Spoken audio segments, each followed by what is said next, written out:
Então, vamos dar continuidade aqui no nosso livro Mesilat Yesharim. A gente está já no finalzinho, né? Um pouquinho mais, não estamos no final, porque a gente vai entrar, talvez, no final da nossa aula hoje, na parte das midot, dos traços de caráter, que tão importante quanto trabalhar os nossos atos, é a gente trabalhar os nossos traços de caráter, que, na verdade, é o que vai influenciar todos os nossos atos de verdade.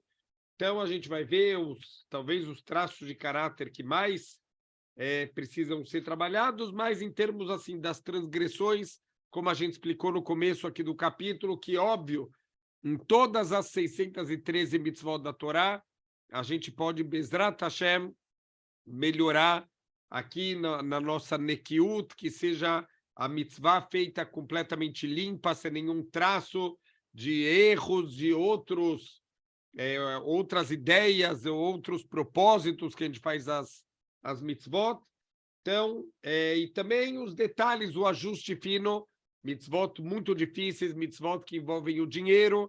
Então, como a gente falou, o desejo do ser humano por dinheiro faz a gente sempre estar subornado, sempre querendo se justificar, querendo explicar por que a gente está certo e o outro está errado.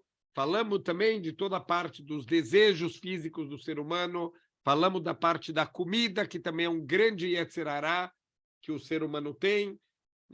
Então, aqui a gente está tratando nesse capítulo, óbvio que o que a gente está falando aqui vai se extrapolar para todas as outras mitzvot da Torá, tudo que a gente faz na vida, a gente tem que estar sempre de olho, porque o nosso Yetzer Hará, ele está sempre querendo atrapalhar, está sempre querendo derrubar a gente. Então, só para a gente continuar aqui, a gente estava falando sobre a mentira, o cuidado que tem que ter com a mentira. Passamos desde os piores mentirosos, aqueles que são profissionais da mentira, mais conhecidos como políticos. Os políticos, infelizmente, tem até aquela piada, como você sabe que um político está falando mentira, é só ver se ele está mexendo a boca para conseguir votos, para conseguir o poder, para conseguir dinheiro. Eles fazem um monte de promessas, eles, infelizmente, falam coisas que eles sabem que não vão cumprir. Então, no momento que eles precisam, eles procuram as pessoas, eles procuram o povo, eles prometem um monte de coisas. Quando eles chegam lá no poder, eles já estão preocupados só realmente como eles vão enriquecer cada vez mais e ter cada vez mais poder. Então, tem aqueles que são os mentirosos convictos, que já vivem na mentira. Tem aqueles que, infelizmente, já acostumaram a boca com a mentira. Não são os mentirosos assim, tão profissionais, mas dificilmente sai da boca deles uma frase que é inteiramente verdade. Então, eles acabam também se acostumando e a mentira vira uma coisa comum na vida deles. Falamos também daqueles que, por brincadeira, sem más intenções, mas também elas não se preocupam com a mentira. Então, a Torá fala para a gente que a verdade é o selo de Hashem. A gente tem que sempre buscar a verdade, nem numa brincadeira a gente deve falar mentira. A gente sempre deve estar falando a verdade, mesmo que isso pode incomodar, mesmo que isso muitas vezes a gente pode até perder de estar falando a verdade, mas a gente tem que tentar sempre ser honesto. Não estamos falando aqui, vamos só tomar muito cuidado. Então, tem muita gente que acha que tem que ser uma pessoa honesta e tem que falar tudo o que pensa. Não, isso não é o que a gente está ensinando aqui. Nem sempre a gente deve falar tudo o que pensa, nem sempre, numa situação, a gente falar, uma pessoa no meio de uma festa vem me perguntar se a roupa tá bonita. A roupa tá horrível, tá uma combinação horrorosa, tá um show de horrores, tá bonito talvez para Halloween, para Purim, mas tá horrorosa a roupa. Se eu falar a verdade, entre aspas, para a pessoa, olha, você tá horrível, você tá cafona, você vai acabar com a festa da pessoa, vai acabar com a noite dela. Isso não é verdade. Então, falar dessa maneira, nua e crua, óbvio que também não é isso que a Torá quer. Tem muitos casos da Torá que ela traz de algumas omissões. Então, óbvio que também não precisa ir para o outro extremo e falar para essa pessoa, olha, é a roupa mais bonita que eu já vi na vida. Não precisa disso, mas fala, olha, tá ok, gostei. Então, obviamente que a gente deve tentar ao máximo que não saia uma mentira da nossa boca, uma mentira explícita, mas, por outro lado, também nem sempre é verdade, nem sempre é o que Deus quer da gente, que a gente seja sincerão. Tem gente que acha que tem que ser sincerão mesmo e falar tudo o que pensa, doa a quem doer. Então, isso, com certeza, não é o que a Hashem ele espera da gente. Então, tem que falar a verdade, mas a gente tem que saber, tem que ter o bom senso, tem que ter a sensibilidade com as pessoas, também para não machucar as outras pessoas. Ve'had mina amudim sheolam omed alav hu haemet. Falo porque avot, um dos pilares que sustentam o mundo é justamente a verdade. Então, o que o Pirkei Avot ensina para a gente? Que existem 3 pilares, um deles é a emet, a justiça, a emet, isso sustenta o mundo inteiro. Imken, se é assim, mishedover sheker keilo notel yesodot shel olam. Olha que terrível, aquele que costuma a falar mentiras, ele está tirando um dos sustentos, um dos suportes do mundo, que é a verdade. V'aefer mizeh, mishezahir bemet, keilo mekayem yesodot shel olam. E o contrário disso, todo aquele que é fiel à verdade, que está sempre falando a verdade, mesmo que ele vai se prejudicar com isso. Então, a gente até no Hinur, na educação dos nossos filhos, é melhor ter um filho que fala a verdade do que um filho que tira notas boas na escola. Às vezes a criança, ela vem, ela conta que ela fez uma coisa errada. A gente tem que ser sábio de, obviamente, chamar atenção pelo erro que a criança cometeu, mas de louvar a criança por ela ter falado a verdade, pela sinceridade dela. Se você chamar a atenção de uma criança que confessa que fez uma coisa errada, você está induzindo ela da próxima vez a falar mentira. Então, a gente tem que ser sábio, tem que chamar atenção pelo erro que ela cometeu, que ela mesma está assumindo, mas a gente tem que louvar muito esse ato da criança de estar falando a verdade. Então, sem perceber, muitas vezes a gente acaba estragando o Hinur, estragando a educação dos nossos filhos com a melhor intenção do mundo, mas com isso que a gente chama a atenção de uma criança que foi honesta, então a gente acaba ensinando a criança da próxima vez a mentir.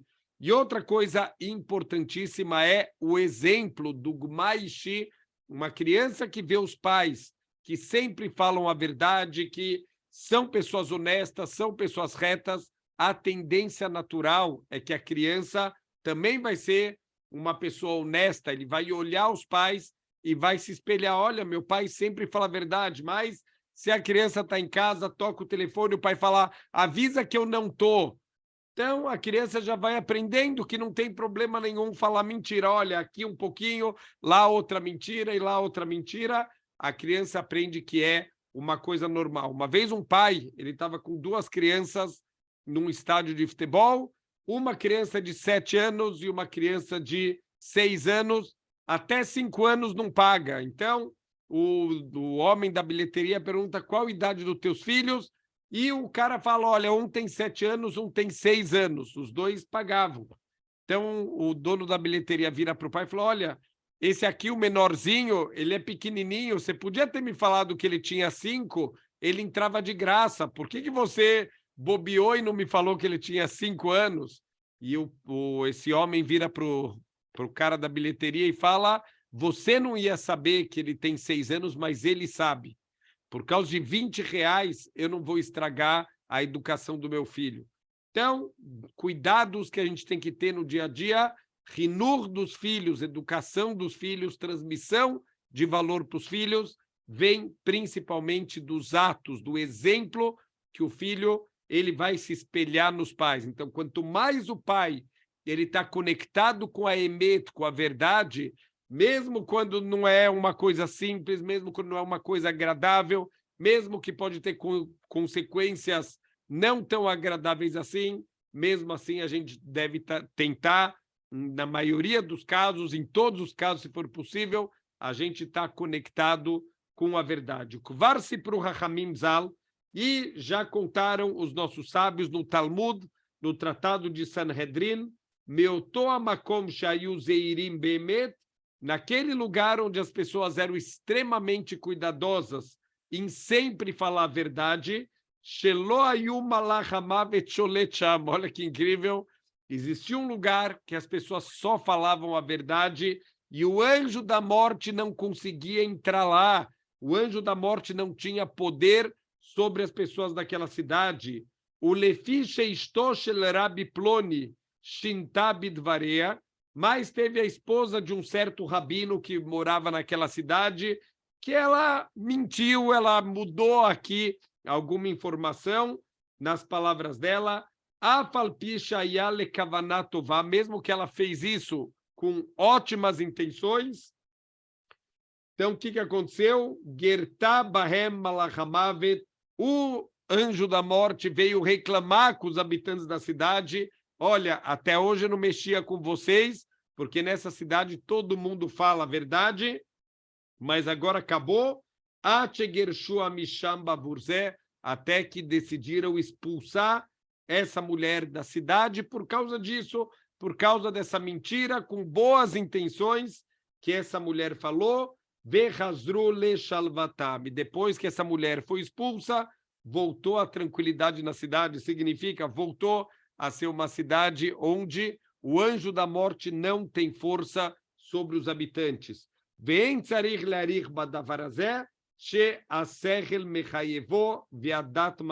não precisa se alongar muito mais nesse assunto, é um assunto que intelectualmente a gente pode entender a importância da verdade. Imagina um mundo onde todo mundo falasse a verdade, onde a gente pode confiar nas pessoas. Infelizmente, a gente está no mundo ao contrário. Estamos aqui na geração das fake news, a gente não sabe o que acredita, o que não acredita.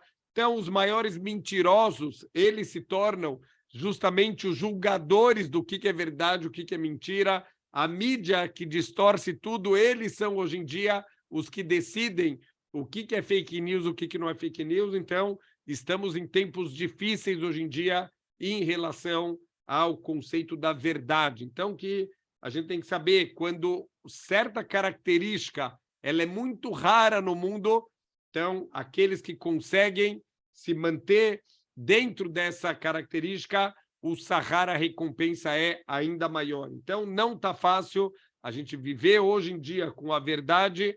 Por isso que Bezrat Hashem, aqueles que se esforçarem e conseguirem, vão ter um mérito ainda maior.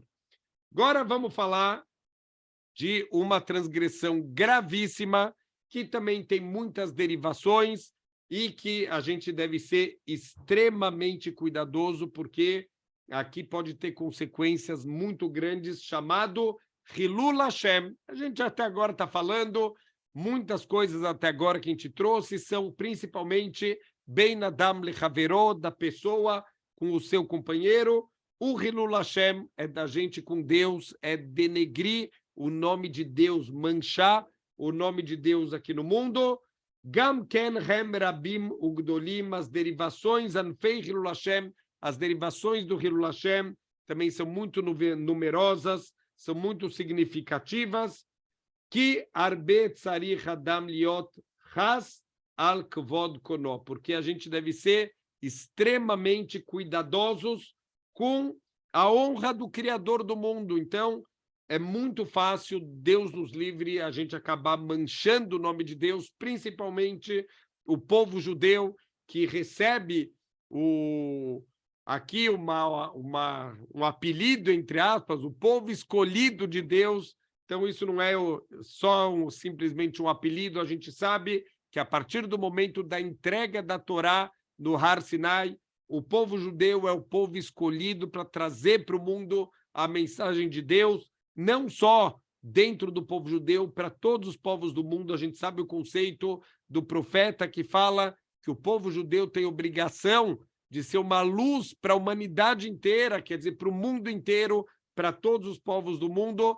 Então, quanto é grave se a gente não cumpre a nossa mensagem e, ao contrário, ao invés de levar uma mensagem de luz, ao invés de levar uma mensagem de coisas boas, Deus nos livre, a gente acabar tropeçando e a gente levar uma mensagem negativa. Isso se chama Hilul Hashem, a gente denegrir o nome de Deus, as pessoas olharem para a gente e falarem: isso é o povo escolhido, isso é o caminho de Deus, é isso que Deus quer da gente, então eu não quero Deus, eu não quero o caminho dele. Isso seria Hilul Hashem.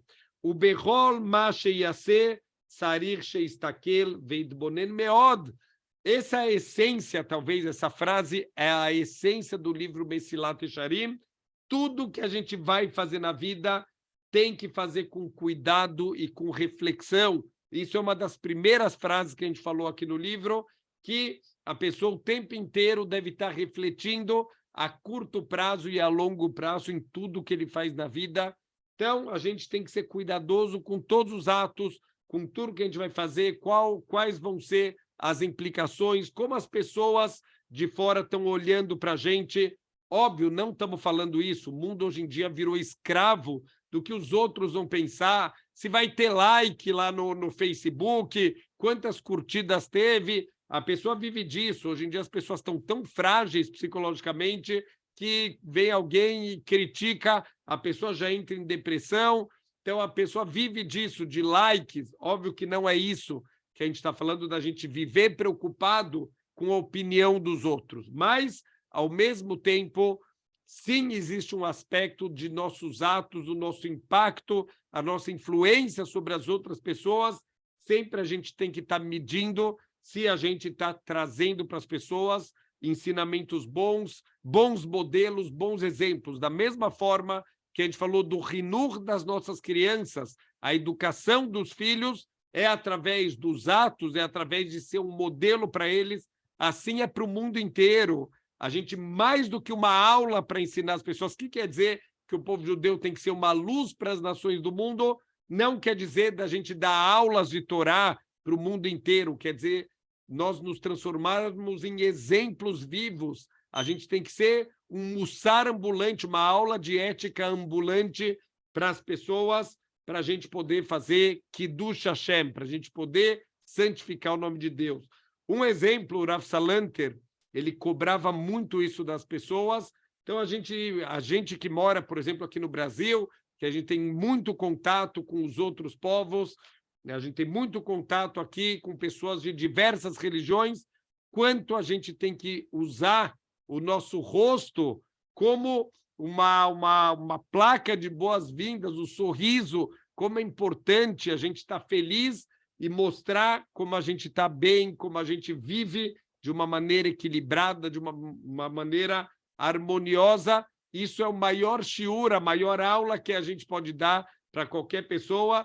Qualquer um que a gente vê que a pessoa vive feliz, eu quero saber qual é o segredo, eu quero viver assim também que nem essa pessoa, que está sempre bem, que está sempre feliz. Então, Bezrat Hashem, que a gente possa fazer esse Kiddush Hashem, mas tem que o tempo inteiro estar refletindo, pensando no impacto.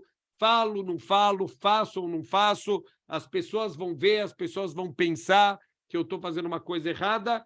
Tudo isso tem que ser pensado, não porque eu sou escravo do que os outros pensam, não que eu dependo de likes para estar feliz ou não estar feliz, mas para que a gente não transmita as mensagens equivocadas, mesmo que eu não estou fazendo nada de errado, mas se parecer que eu estou fazendo uma coisa errada, por si só, já é muito negativo. Shelo yetze misham mashu haliot chilul lirvot shamayim, chas vechalila, para que não saia de nenhum ato nosso alguma impressão que realmente possa denegrir o nome de Deus. Teve uma vez um exemplo que eu tive que acompanhar um aluno que, infelizmente, estava num caminho muito ruim na vida, tinha que fazer um exame médico e que era num lugar terrível, um lugar frequentado por pessoas muito baixas, e no meio daquele lugar eu parei para refletir, eu falei, certeza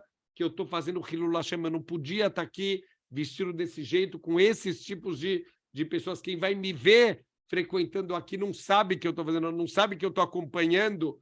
Deus nos livre um Yehudi completamente perdido na vida, que eu estava tentando até salvar a vida dessa pessoa, mas as pessoas em volta talvez não entenderam. Eu tinha que pensar, talvez, em outro lugar onde não tem esse tipo de problema.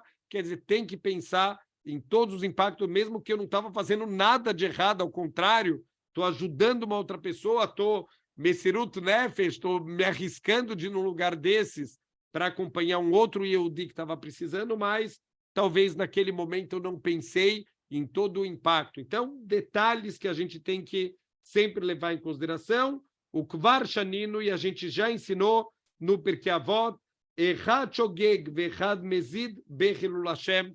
Hilul Hashem, denegrir o nome de Deus, é tão grave que tanto se é feito intencionalmente quanto se é feito não intencionalmente, eles são extremamente graves. Normalmente, em qualquer transgressão, óbvio, uma coisa feita bemezid, com intenção, ela é muito mais grave do que uma coisa feita beshogeg, sem intenção, mas, porque a avó está ensinando para a gente, em Hilul Hashem em especial, a gravidade acaba sendo quase a mesma. Por quê?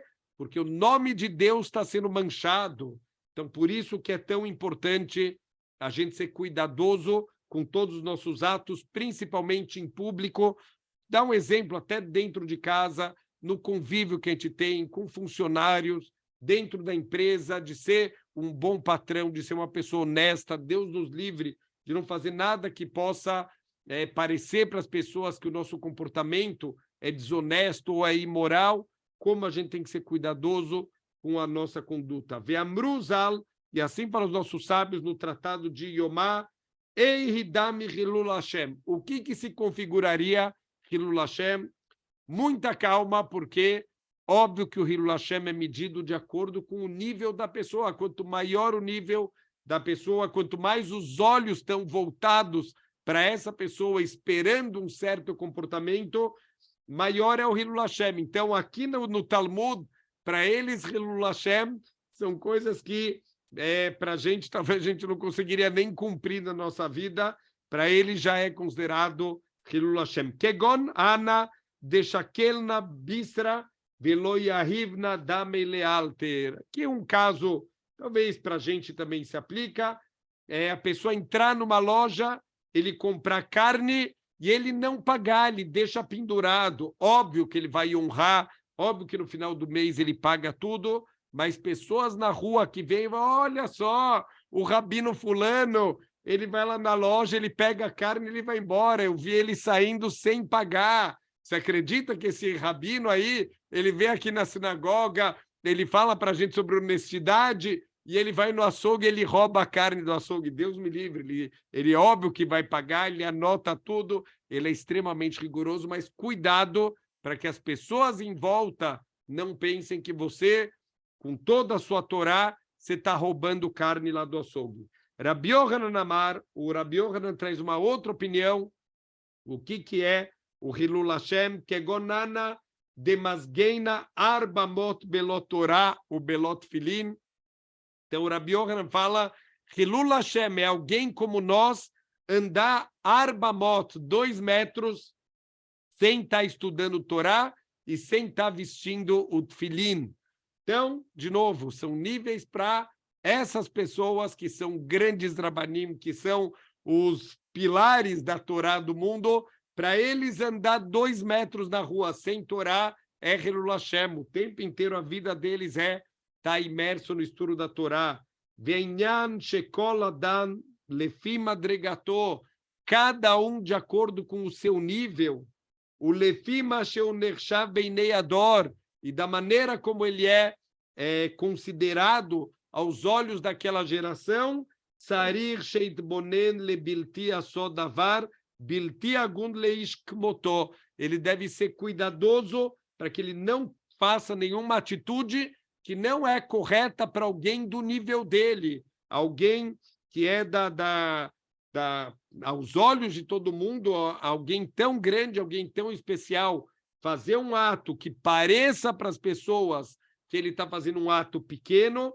Então, isso é Hilul Hashem. De novo, cada um de acordo com o seu nível espiritual. Só para entender o quanto a gente pode ser uma boa influência sobre o mundo inteiro. Me falaram uma vez de um rabino, uma pessoa foi no barbeiro e estava lá um dos grandes rabinos aqui, Baruch Hashem, de São Paulo, uma pessoa muito séria, muito respeitada, falou que quando ele entrou na barbearia, todo mundo se levantou, os barbeiros, que não são Yehudim, eles se levantaram para o rabino entrando, parecia que ele estava entrando na sinagoga, que a gente se levanta em honra a toda a Torá do rabino, se levantou todo mundo lá na barbearia para esse rabino, e o rabino foi lá, cortou o cabelo. Quando ele saiu, essa pessoa foi perguntar para os barbeiros, falou, por que vocês se levantaram aqui quando o rabino entrou? E olha o que os barbeiros falaram, falou, porque esse homem, ele honra tanto a gente, ele respeita tanto a gente, que a gente se sente na obrigação de retribuir o respeito que ele dá pela gente.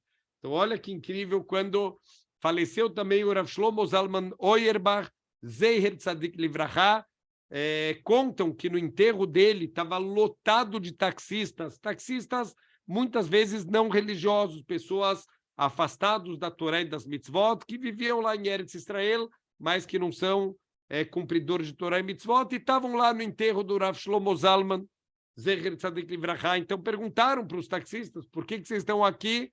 Falou, não, você não está entendendo, quando esse homem entrava no táxi, ele dava tanta honra para a gente, ele tratava a gente com tanto respeito, não tem um taxista aqui que quando esse rabino descia do táxi, ele não estava com um sorriso no rosto por ter sido tratado com tanto carinho, com tanto respeito. Todos os taxistas de Jerusalém respeitam esse rabino. Olha que incrível, olha que Kiddush Hashem que a gente pode fazer.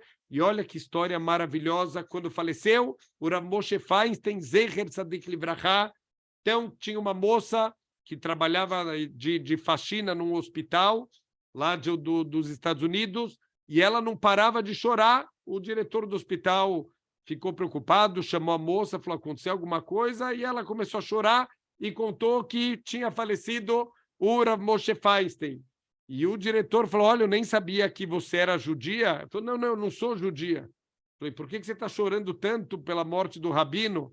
Então, olha o que essa moça contou, que quando o Rav Moshe Feinstein estava internado, uma das vezes que ele ficou doente, ele ficou internado no hospital, essa moça conta, falou, olha, eu trabalho há mais de 20 anos aqui nesse hospital e eu nunca me senti ninguém aqui, nunca achei que meu trabalho era importante, que ninguém dava atenção para o meu trabalho, mas todo o tempo que esse rabino estava aqui internado no hospital, toda vez que eu vinha limpar o quarto dele, ele abriu um sorriso para mim e falava, olha, obrigado que você limpa tão bem esse hospital, eu fico tranquilo aqui, sabendo que alguém como você cuida da limpeza do hospital, para o hospital estar sempre tão limpinho, tão bem cuidado. Muito obrigado pelo seu trabalho importante.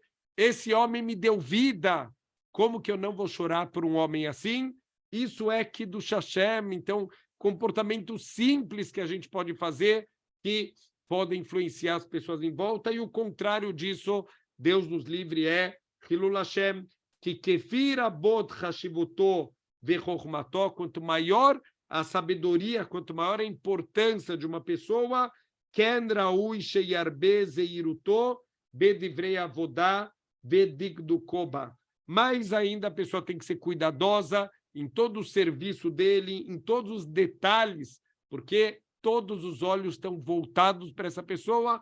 Quando é alguém grande, quando é alguém importante, ele vira um modelo para todo mundo, então todos os olhos se voltam para essa pessoa. Então essa pessoa tem que ser ainda mais cuidadosa do que uma pessoa normal. Veimei no osekene, se essa pessoa não faz isso, arei shem shamai mitchalel bo, essa pessoa está denegrindo o nome de Deus, hasve halila, que kavod a Torá, porque ele representa o kavod da Torá. Existe uma regra que o Melech Israel, o rei de Israel, ele não pode perdoar uma pessoa que ofendeu ele. Uma pessoa que ofende o rei, ele tinha pena de morte, e o rei não pode perdoar essa pessoa. Por quê? Porque ele não representa, não é a pessoa física dele que foi ofendida, é o rei de Israel que foi ofendido. Então ele não pode perdoar essa pessoa. Então tem que saber Uma pessoa que cumpre Torá e Mitzvot, uma pessoa que é um religioso, é um grande rabino, ele representa a Torá, ele é uma Torá ambulante, então ele não representa só a pessoa física dele, ele representa toda a Torá. Shemi shemarbe alimud ba yarbe kmoken beyosher ubetikun amidot. Porque o que é esperado?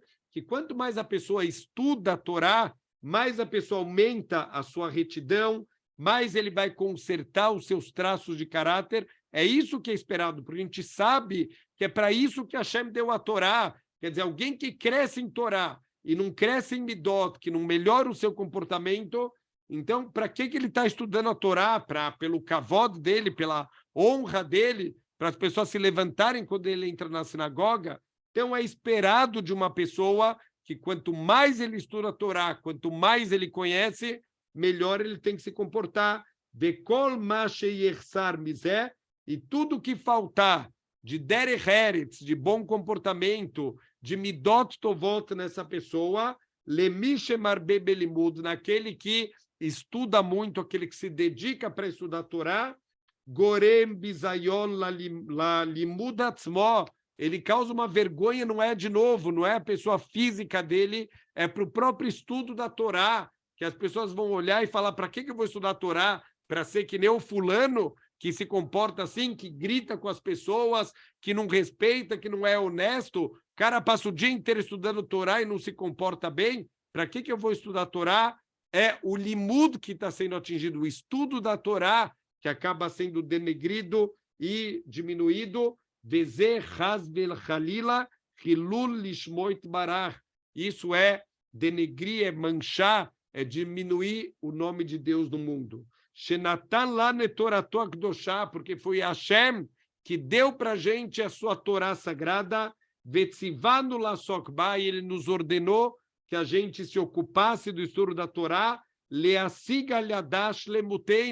porque através da Torá a gente vai chegar, Bezrat Hashem, na nossa perfeição. Então, quanto mais a pessoa estuda, maior a obrigação que ela tem de colocar a Torá dela na prática. A gente tem que estudar, Almenat lilmod lelamed, para poder estudar, para poder ensinar os outros também, que a gente não seja egoísta de querer a Torá só para a gente, e também Lasotu lekayem, para cumprir, para fazer essa Torá, para colocar essa Torá na prática, quando a gente melhorar os nossos atos. Então, quanto maior a pessoa, quanto mais Torá, a gente tem que saber que a responsabilidade é maior. Como Yehudim, qualquer Yehudi, ele representa todo o povo judeu. Infelizmente, um judeu que não se comporta bem, essa é a capa do jornal. Judeu, em letras garrafais, o judeu roubou, o judeu não sei o quê, o judeu fez isso. A gente representa um povo inteiro. Então, como a gente tem que ser cuidadoso com cada ato que a gente faz na vida. Outro ponto, nono ponto é Gam Shmirat Shabbatot Veyamim Tovim Rabahi, também a importância de guardar o Shabat, de guardar os Yamim Tovim, os dias festivos do ano, também são coisas muito importantes. Kia Mishpatim Rabim, porque tem muitas leis, tem que estudar, não tem jeito. Shabat tem 39 melachot, 39 tipos de trabalhos construtivos que são proibidos. Então, muita gente acha que não pode fazer esforço físico, quer dizer, não pode subir escada e tem que subir de elevador para não fazer esforço físico. Não entende que o elevador, coisas elétricas, computador, celular, isso tudo envolve fogo, são derivações do fogo, a eletricidade, e tem que estudar. Não adianta a gente achar, mas na época de Moshe Rabbeinu não tinha carro, então não tem problema. Não é assim que funcionam as coisas, essa lógica para poder justificar os nossos atos, não é assim. A gente tem que sentar, tem que estudar. Os nossos sábios explicam o que era proibido, o que hoje em dia são proibições da Torá, que são derivações do que foi ensinado por Moshe Rabbeinu, o que são proibições que os rabinos fizeram como cercas de proteção. Se a gente não estudar, a gente não vai conseguir cumprir o Shabat e os Yamim Tovim da maneira correta. E assim, o Hafetz Haim ele fala explicitamente na introdução da Mishnah Brurá, o livro que ele fez de Alahá, que ele levou anos e anos de um esforço sobre-humano para escrever esse livro de Alahá, trazendo diversas opiniões. Ele pega o Shulchan Aruch, o nosso código de leis, e detalha, explica, traz opinião para cá, opinião para lá, qual é o nosso costume hoje em dia. Tem uma obra muito completa, muito profunda, um trabalho incrível que o Hafetz Haim ele deixou para a gente, mais um trabalho incrível que o Hafetz Haim deixou para a gente, e ele escreve na introdução do terceiro volume, que é justamente o volume dedicado para falar das leis de Shabat, ele fala: quem nunca estudou esse livro inteiro aqui de Shabat, nunca cumpriu um Shabat completo na vida. Por quê? Porque não sabe como cumprir o Shabat. Tem muitas coisas do cotidiano que, se a gente não sabe o que pode, o que não pode, a gente vai acabar não respeitando as leis de Shabat, e sem saber, a gente pode estar fazendo melahot, fazendo atividades construtivas que são proibidas do Shabat. Afalpi shemidivrei chachamim hem e karim hem, também mesmo il hasarav taleshabta, está escrito que tem muitas leis no Shabat, mesmo Shvut, mesmo leis rabínicas que os nossos sábios fizeram como cercos, como proteção, para a gente não fazer transgressões, como, por exemplo, leis de Muktzeh, coisas que a gente não pode nem mesmo transportar, nem mesmo mexer nelas durante o Shabat. Por quê? Porque são coisas que a gente pode acabar fazendo alguma melahá. Então, por exemplo, uma caneta, que a gente não pode escrever no Shabat, a gente não deve nem mexer na caneta, porque pode acabar esquecendo e fazendo uma transgressão da Torá. Então, também são importantíssimos. A gente não pode falar, isso é só lei rabínica, não vale nada. Vale muito. As leis rabínicas foram feitas para proteger a gente, para que Deus nos livre, a gente nunca caia em nenhum tipo de transgressão da Torá, que são abismos espirituais. Os nossos sábios fizeram proteções para Deus nos livre, a gente nunca cair num abismo espiritual. Então, mesmo que são leis ou da Torá ou dos nossos rabinos, a gente tem que saber que tem que dar muita importância. Guardar o Shabat é importantíssimo. Leolam alt rishvut kalad beinecha, que as leis dos rabinos nunca sejam leves, nunca faça leniências de desprezar, mas é só rabínico, não tem problema. Tem problema, inclusive toda mitzvah rabínica, em última instância, ele também é uma mitzvah da Torá. Por quê? Porque a própria Torá fala para a gente, na Parashá Shoftim, a Torá fala para a gente: escutem os sábios de cada geração. É mitzvah da Torá, uma das mitzvot da Torá é escutar os nossos sábios, a gente se aconselhar, e quando eles falarem alguma coisa, não se desvia nem para a direita nem para a esquerda. Então, quer dizer, no fundo, toda mitzvah rabínica, ela é uma mitzvah da Torá, de escutar os sábios de cada geração. Sheareis mihash vutri. Então, por exemplo, no Shabat, a gente não pode deitar numa rede que está amarrada numa árvore diretamente. Por quê? Porque os nossos sábios sabem que se você amarrar na árvore e deitar, você vai acabar quebrando um galho da árvore, e é proibido arrancar galhos do Shabat. Então, eles fizeram cercas de proteção para a gente não chegar nem perto das transgressões de Shabat. Venechleku bagdoleador, e tem muitas discussões aqui em relação às leis de Shabat. Veolam, prateia dinim, le machloktam, mevoarim hem, etzel aposkim besifrehem. Então, a gente tem hoje em dia, por mais que, óbvio, como em todas as áreas da Torá, existem muita discussão, esse rabino fala assim, aquele rabino fala daquele jeito, mas a gente tem hoje em dia os nossos livros de Alahá para ensinar para a gente qual é o caminho. Então, tem, Baruch Hashem, não falta material para quem quer cumprir o Shabat da maneira correta. Existem em todas as línguas, já não é mais problema.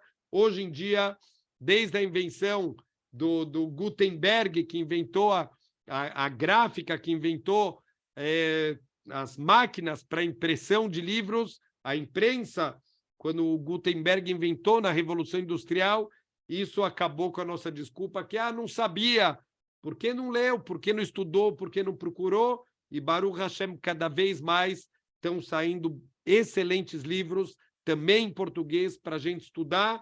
Então já não é mais uma desculpa que a gente não sabia. Se não sabia é porque a gente não procurou e não se interessou em saber.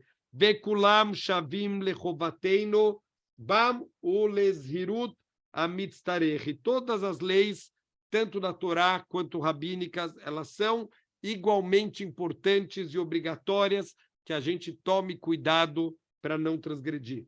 O mashekashe alamon shmirato o ashvita minaesek o medaber bemassal bematan, o que é muito difícil para muitas pessoas, mas é proibido a gente não fazer negócios no Shabat, a gente nem pensar, nem falar, nem se programar para o que a gente vai fazer durante a semana. Shabat é um dia de descanso, é um paraíso, é um presente que Hashem deu para Am Israel. Um dia da semana, você tem 6 dias da semana para se arrebentar trabalhando também, não é, obviamente, não é isso que a Torá ela espera da gente, a pessoa viver imerso no mundo material e no mundo dos negócios e só pensar nisso, mas você tem 6 dias na semana para pensar nos negócios, para pensar no teu dinheiro, nos teus investimentos. Shabat é o paraíso, é para parar de pensar, parar de se preocupar e curtir o dia do Shabat. Então, isso é uma das grandes dificuldades para muitas pessoas, conseguir se abstrair, conseguir relaxar, conseguir tirar a cabeça dos negócios. Veulama e surazé mevoar bedivrei anavi, mas o profeta Yeshayahu, ele traz aqui a proibição da gente falar de negócios, de se ocupar e até mesmo de pensar nos negócios no dia do Shabat. Badto, e você vai honrar o Shabat, measot drahecha, de fazer os teus atos cotidianos, tem que ser diferente. Tudo que a gente puder mudar no Shabat, a gente deve mudar. Os nossos sábios explicam, por exemplo, até a forma de andar, tem que andar no Shabat com mais tranquilidade. Semana inteira a gente come correndo, a gente anda correndo. Shabat tem que quebrar o ritmo, anda mais devagar, come mais devagar, curte o dia, mimtzor hafatzecha, e você também deve se abster de ir atrás das tuas vontades, vedaber davar, e deve se abster de falar coisas do cotidiano, de falar coisas de negócios. É um dia sagrado, é um dia espiritual. Viaklalu, qual é a regra geral do Shabat?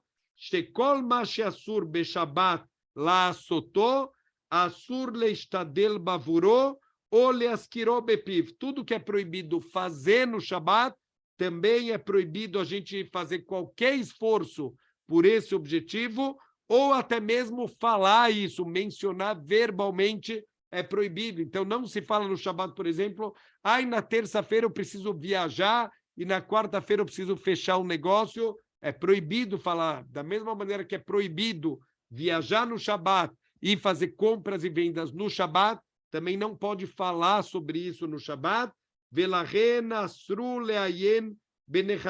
Não pode a pessoa ficar verificando os bens dele, se a lojinha está bem, não está bem. Não é o dia de ficar pensando, será que vende bem na semana? O que eu posso vender na semana seguinte? Lirot mashetzarich lemahar, ficar pensando o que eu preciso comprar amanhã para minha loja. Oi leilech lepetach hamedinah latzed balayla bimchera lemirchak. E também é proibido, os nossos sábios proibiram a pessoa ir para os limites da cidade, ficar esperando o Shabat acabar para rapidamente já sair para fazer os seus negócios. Tudo isso para quê? Para a gente não quebrar o espírito do Shabat. Tão importante quanto as leis do Shabat é o espírito do Shabat, e muita gente não entende que está perdendo um dos maiores prazeres que a gente tem na vida, que é esse presente, o Shabat. Ele é chamado de presente que foi dado só para Am Israel. Então tem que ser um presente, não um castigo. A gente está no Shabat angustiado, eu queria fazer isso, eu queria fazer aquilo. Então o Shabat não está sendo um presente, está sendo um castigo para a gente. Então, Bezrat Hashem tem que, não só nos atos, mas até nos pensamentos, o Shabat é um dia de desconectar do material e poder conectar com o nosso lado espiritual. Ve'asur lomar, nossos sábios, eles proibiram a gente de falar davar ploni esele mahar, olha, deixa eu ver isso, eu vou fazer amanhã, os horá ploni teknele mahar, eu vou comprar aquela mercadoria amanhã, terren, kol kayotze bazé, ou qualquer coisa semelhante a isso, a gente deve tomar muito cuidado, porque quebra o clima do Shabat. Tão importante quanto a gente não quebrar o Shabat com as nossas melachotas, 39 melachot, os trabalhos construtivos que são proibidos, também a gente não sair do clima do Shabat, que é um presente de Hashem, um dia de espiritualidade. Ine ad reina dibarti min ktsat mitzvot ma she'anu roim shebnei adam nichshalim bachem al arov. Então, até aqui, como a gente mencionou no começo da aula, foi trazido no livro Mesilat Yesharim as transgressões que são mais comuns as pessoas caírem. Quer dizer, um livro que foi escrito há quase 500 anos atrás, a gente vê que hoje em dia a gente continua caindo principalmente nas mesmas coisas, porque estão relacionadas com a essência do ser humano, o lado negativo do ser humano, de buscar o materialismo, de buscar os prazeres do corpo. Então, isso não mudou de 500 anos para cá, não mudou o Yetzer Hará do ser humano, a sua má inclinação, querendo se conectar com o mundo material, com o dinheiro, com os prazeres materiais. Então, até hoje também, com certeza, são as transgressões que a gente mais tropeça em relação a dinheiro, em relação aos desejos proibidos, em relação à comida, em relação ao Shabat, que a cabeça está nos negócios, e todas as outras transgressões que a gente trouxe aqui, que são muito frequentes, infelizmente, o ser humano tropeçar. O Me'ele Nilmad Lekol Shear Alavim, mas aqui foram só exemplos. Ele pegou, óbvio, não dá para pegar um livro, senão teria que ser um livro gigantesco, se fosse pegar cada mitzvah da Torá e detalhar quais são os cuidados para chegar na Nekiut, na limpeza completa, sem nenhum tipo de transgressão, ia ser um livro gigantesco só dedicado para isso. Não é a ideia do livro Mesilat Yesharim. Ele trouxe os casos onde a gente mais tropeça, mas que sejam também, obviamente, aprender para essas situações que são as mais necessárias, mas para poder extrapolar, para poder aprender disso para todas as outras mitzvot da Torá, she'en lecha isur, she'en lo anafimu pratim, porque não tem nenhuma mitzvah da Torá, tanto as mitzvot positivas quanto as negativas, que não tem um monte de detalhes, um monte de derivações, e que tem que estudar, que tem que tomar cuidado para cumprir as mitzvot exatamente da maneira como Deus entregou para a gente. Mehem hamurim, o mehem kalim, algumas mais graves, outras mais leves. O misherotzeliot naki, tsarir sheye naki mikulam. Quem é uma pessoa que quer adquirir já esse terceiro nível espiritual, falamos, o primeiro nível foi a zeiruto, cuidado para não fazer transgressões, as transgressões de uma maneira assim, mais amplas, depois a zrizut, que é a agilidade para cumprir as mitzvot, e o terceiro capítulo, aqui é o terceiro nível espiritual, já é a nekiut, mesmo quando a gente cumpre as mitzvot ou evita as averot, fazer da maneira correta, com todos os detalhes. Então, para ser completamente limpo, mikulam vetahor mikulam, tem que estar puro em todos os atos que a gente faz, o kvar amruzal, e assim já falaram os nossos sábios, no Midrash, Shira Shirim Brabá, Shinair Keeder Arechelim, os teus dentes são como um rebanho de ovelhas. O que quer dizer isso? Os seus dentes são como um rebanho de ovelhas, que é um dos versículos aqui do Shira Shirim. Fala o Midrash, Mara Helzutz Noah, da mesma forma que a ovelha ela é um animal recatado, Kahayu Israel Tznuim Uksherim Bemilchemet Midian, também o povo judeu, eles foram recatados e virtuosos na guerra contra Midian. O que quer dizer isso? Que nós fomos recatados e virtuosos na guerra contra Midian? Ravuna Beshem Ravah Amar, explica o Ravuna em nome do Ravaha, Shelo ikdim echad mehem tfilim shel rosh letfilim shel yad. Então, durante a guerra de Midian, quem eram os escolhidos? Não foram todos do povo judeu que foram para a guerra. Deus queria mostrar que é uma guerra milagrosa, que eles vão ganhar de uma maneira milagrosa, uma guerra de vingança pela honra de Deus que tinha sido manchado, porque Midian tinha mandado mulheres para atrair os homens do povo judeu, para que eles fizessem atos de moralidade e também atos de idolatria, e Deus agora quer uma guerra de vingança contra Midian. Ele escolheu 1.000 homens de cada tribo, quer dizer, estamos falando de um exército de 12.000 homens contra um povo inteiro. Não é um exército muito grande, mas Deus ele quer uma guerra simbólica, porque ele vai estar diretamente envolvido aqui nessa guerra. E como eram escolhidos os homens que vão para a guerra? Aqueles que não faziam nenhuma interrupção. Quando a gente coloca o tefilim de manhã, então a gente coloca primeiro o tefilim do braço, depois o tefilim da cabeça. Não pode fazer nenhuma interrupção, não pode falar nada, não pode fazer nenhum ato entre o colocar o tefilim do braço e o tefilim da cabeça. Aquele que fazia uma interrupção está dispensado da guerra, você já não pode mais ir para a guerra. Sheilu ikdim echad lo haya Moshe meshabram velo hayu yotzim misham beshalom. Então, todos os homens que foram para a guerra de Midian voltaram vivos. Isso é um milagre aberto. Sempre tem baixas numa guerra, sempre tem, infelizmente, mesmo do lado vitorioso, também perde muitos homens, mas nessa guerra todos eles voltaram beshalom, e Moshe deu um grande louvor para eles, certeza que esse louvor e essa vitória milagrosa é porque nem mesmo um erro pequeno de interromper entre o tefilim do braço e o tefilim da cabeça, nem isso eles fizeram nessa guerra.